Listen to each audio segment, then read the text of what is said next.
What's up, everybody? Welcome back to the Live with Brandon Blakeney podcast. Of course, I'm your host, Brandon Blakeney, aka Brandon Lee TV, back at it again with another banger, my friends. So kick back, relax, and come take a ride with me. You are now locked into the Live with Brandon Blakeney podcast. Here is your host, Brandon Blakeney. We have a mega matchup brewing. It's no secret. South Carolina, number 2 team in the country, been on a warpath ever since they lost to UCLA earlier in the season, running through the SEC, just smacked the heads of Oklahoma by 41, 12th ranked team in the nation. And Coach Staley has his team focused like never before. They are dialed in. They are playing defense. They are turning defense into offense. They are sharing the basketball, and they are playing at a championship level right now. And Coach Don Staley knows it. This team is peaking at the perfect time against one of their top competitors, LSU, coming up Thursday. Great basketball. Just like our kids gave it up. Like our kids played hard. Like every possession, they played hard. They played the way we envision. You know, a lot of coaches have a vision of how they want their teams to play. That was it.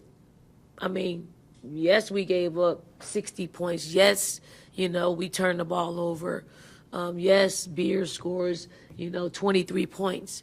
But everything in between was like really the heart of a champion on both sides of the basketball. I don't think she really knows, like, what a college season feels like.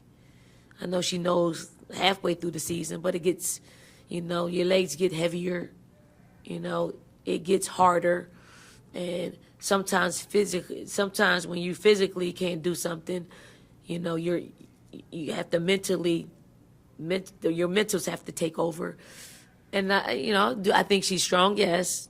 But she hasn't really been pushed to that point where she's got to tap into her mentals. It's going to happen this season. It's going to happen at some point. So we just have to prepare her for just when that happens. And sometimes preparing her is just kind of, probably not just lightening her load a little bit with, Miriam's, ramping up. Adele's ramping up, Shakima's ramping up, so we just have to be ready for if that takes place. It's been a balanced scoring effort for South Carolina. Joyce Edwards has led the way the last couple of games. Sanaya Fagan has been on another level. Both these players, since the loss of Ashlyn Watkins, have truly elevated their game. Of course, Chloe Kitts continues to be there when they need her. Quiet the last couple of games, but honestly, man, they haven't needed her to do a whole lot. When they do, though, she can play a complete game. It was not too long ago. She just had 20, 10, and 5 a couple of games ago. So Chloe Kitts definitely still a big part of what they're doing, and I think she could be a big X factor against LSU because they're not going to have a lot of size, man. Anissa Morrow cannot guard everybody. These bigs, though, will have to get up and down that floor, which also could be big for Edwards and Kitts. Edwards, I think, could definitely be a true X factor. I agree with Coach Don Staley with them playing balanced, with them being anybody's night. The fact that they sacrifice individual accolades for team success, that's the type of mentality you have when you develop this type of depth. I'm going to tell you what it means. It means we sacrifice, we sacrifice SEC Player of the Week. We sacrifice having a National Player of the Year candidate. We sacrifice possibly some All-American. But this team is really locked into the ultimate goal of just winning and doing it for each other. Because if you get to another Final Four and you get to a national championship game, they're going to find somebody on our team to give a All-American nod to. They have to. They have to because we, so we give that up, but for the greater good of winning and doing things that we need to do to get better as a team and doing things that promotes great basketball. Like we want to be a great product of our game, so we could bring more eyeballs into it. Is it cool to have an All-American, a go-to player? Absolutely. But when you could do it without having one, you're really moving the needle. It might not be the first unit that beats LSU. It could be that second unit, that second wave coming off the bench with Malaysia Wiley, with Joyce Edwards, who I think is going to be an X factor in this game with her length, her ability to get up and down the floor. Because y'all know LSU going to want to play fast. They're going to want to push that tempo, get quick buckets. Joyce Edwards is a player that can guard multiple spots, that can switch on anything, that can block shots, that can guard the perimeter, and that can get up and down the floor. So she's going to be huge in this contest with her versatility, as well as Chloe Kitts, I believe, in my opinion. The backcourt, I mean, both sides provide a lot of perimeter scoring. Tessa Johnson continues to be one of the best shooters on this team. You got Tahina Powell, who is just consistent. Raven Johnson stepped it up. She's going to have those open shots. She's hit a couple of threes in the last contest. Like, is she going to be able to continue to take and make the three ball, take and make those mid-range jumpers, continue to be that utility player for this group and move the basketball? Because, I mean, honestly, man, these UCLA guards, or these LSU guards, are definitely going to apply pressure. Tina Powell, Malaysia Wiley. Some people feel like Miracle Shepherd could give her some problems. Not a lot of people have given Malaysia Wiley problems other than herself when she's playing out of control. South Carolina has had a tendency for slow starts and turnovers, though. And neither one of these teams have shot it extremely well from three.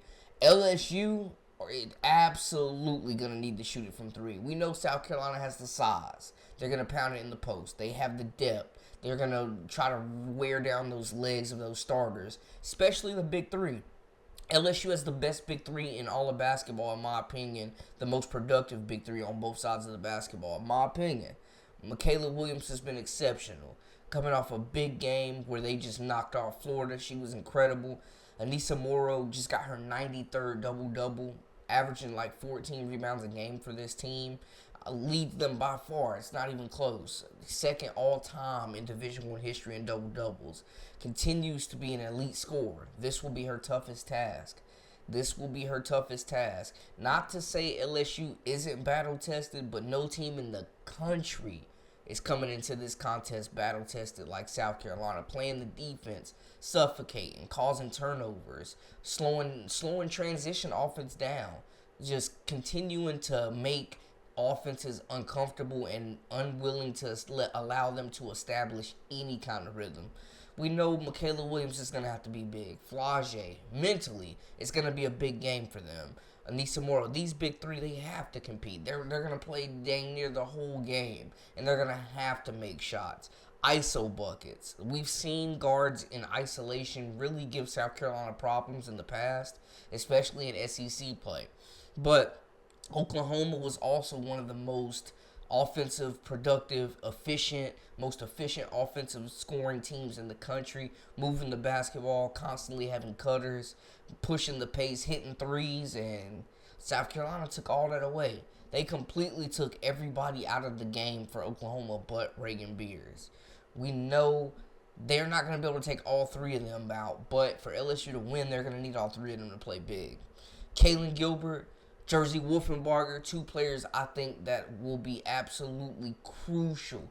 Kaylin Gilbert, outside of their last game where she didn't really do much, she's been incredible. She's been one of their best scorers. She's been closing out games. She's been just instant offense for this group. Big-time shot maker. Miracle Shepherd has been playing better, getting her stride, playing better defensively. Cheyenne Day-Wilson, the point guard for this group. You know, you need Samaya Smith to step up. She's the only other big. It ain't going to be Del Rosario. It ain't going to be Bartlett. They're going to need some big minutes out of Samaya Smith, the former national champion, coming in there, man. They've gone small. But it can't just be Anissa Morrow versus Sanaya Fagan versus Chloe Kitts versus Joyce Edwards versus Adele Tack. Like, it can't be just Anissa Morrow. She needs some help. And it's going to be big. I do think LSU poses the biggest threat other than UCLA that we've seen. I think I'm taking LSU over Texas. I'm taking them over Oklahoma. I think just they're led by three WNBA players. They got three pros leading them. The supporting cast, I think, is better. They're 20-0 this year. They're coming in with their second best start in program history. They're coming in confident. They're coming in fired up. They are on the road, though, which is a big thing. We saw what the crowd of South Carolina at the CLA did at Colonial Life Arena. We saw what that crowd did to Reagan Beers, and Oklahoma completely shell-shocked them. This is a raucous environment. The crowd's going to be loud. They're not trying to have that win streak broken. Like, it's a lot of give and take on both sides. But we'll get more into the depth of the breakdown of this game moving forward, man. I just wanted to kind of touch on it a little bit. We'll do a deeper preview and continue to have updates on this game. But it's going to be a game of give and take. LSU mentally is going to have to be tougher. They're going to have to take care of the basketball. They're going to have to make shots. South Carolina going to look to slow down the pace at times, slow down LSU's transition points, limit them, guard that paint, pound it inside, wear them out, thin front line for LSU. A lot of paint points I'm expecting from South Carolina. But we shall see, man. It's going to be a game of give and take. I think this game is going to be exceptional. I hope it delivers on all the expectations that both fan bases are wondering and hoping for. Two of the most passionate fan bases. I see y'all going at it in my mentions already, and it's been like that for weeks. So we will continue to rock out, man. Y'all make sure to hit that subscribe button, comment, like, share, all that good stuff, and join our memberships. We got exclusive content daily, weekly, whenever you need it. Definitely follow us on social media at Brandon Lee TV. Till next time, hey, we out.